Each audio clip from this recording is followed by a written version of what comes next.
So we are going to try the new skin or new base collection ng EC&Co. First up, we are going to try this active foundation ng EC&Co. So ang packaging pa lang very luxe. So I'm in the shade NF1. Pansin nyo dito sa foundation, it's very runny compared to other foundations. So let's see if it blends well on my face. Look at the foundation at the one side of my face. It covers everything here. Pag in terms of base products, nagustuhan ko yung skin tint nila nung trinay ko sa last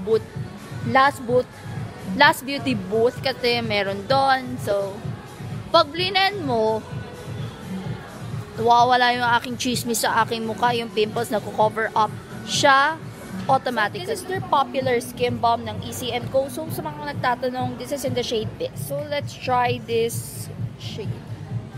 So, ano ba yung magiging pwede ko batit. Etong skin balm na to, I remember, yung Danessa Myricks, tapos yung pag nag-bronzer ka with this one, naalala ko yung Chanel na bronzer na na-try ko na laging trending sa social media. And it's so good on the skin. And this is the swatch. Ayan, kuha ko ng konti kasi sobrang ganda nito. Tsaka kahit may amoy siya, it is so smooth. Ito muna yung mga products na trinay ko for EC&Co Skin Collection.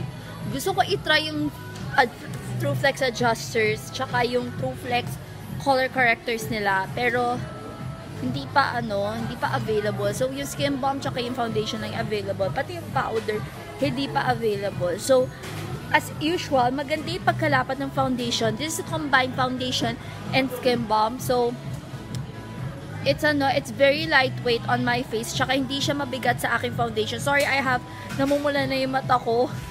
Siguro na allergy lang or something. So, that's it for my review from EC&Co new collection. Thank you!